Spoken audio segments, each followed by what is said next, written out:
और इस वक्त की बड़ी खबर आपको बता दें कि बीजेपी के जयंत चौधरी के घर बुलाने यानी कि बीजेपी ज्वाइन करने के ऑफर पर जयंत चौधरी ने जवाब दिया है। आपको बता दें कि बीजेपी के साथ आने के ऑफर पर जयंत चौधरी का जवाब आया है कि मैं कोई चवन्नी नहीं कि पलट जाऊं। ये बात जयंत चौधरी ने कही है।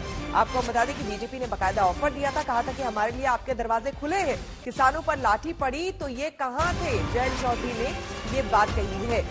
हालांकि बीजेपी की तरफ से कहा गया कि वो गलत घर में चले गए हैं, उन्हें हमारे यहां आना चाहिए। लेकिन उनके इस ऑफर पर यानी कि बीजेपी के इस ऑफर पर अब जयंत चौधरी ने जवाब दिया है। उन्होंने कहा है कि मैं कोई चवन्नी नहीं हूं कि पलट जाऊं। ये साफ तौर पर जयंत चौधरी ने कहा है और अपना इरादा जो है वो जता दिया है। किसानों के मुद्दे पर उन्होंने कहा कि किसानों पर लाठी पड़ी थी तब ये लोग कहां थे।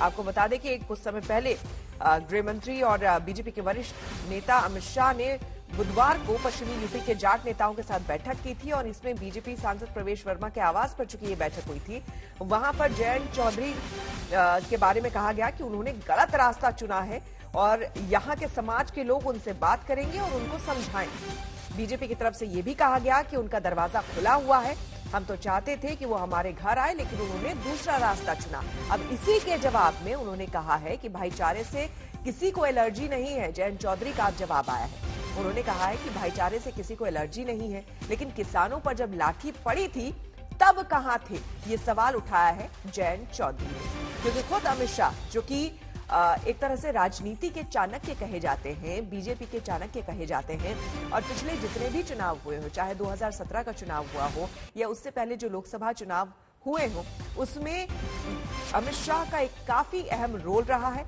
ऐसे में वो अच्छी तरह से जानते हैं कि पश्चिमी यूपी में, खास करके इस इलाके में जहां अभी वो है, वहां पर जाट समुदाय कितना स्ट्रांग है। न्योता मुझे नहीं, उन 700 प्लस किसान परिवारों को दो जिनके घर आपने उजाड़ दिए। तो ये बाकायदा ट्वीट किया है जयंत चौधरी ने और उन्होंने ये बात कही है। तो आरएलडी अध्यक्ष जयंत चौधरी ने बाकायदा ये ट्वीट किया है और ये सब तब हो रहा है जबकि बीजेपी की तरफ से एक तरह से ऑफर उन्हें गया था कि उन्हें बीजेपी ज्वाइन कर लेना चाहिए।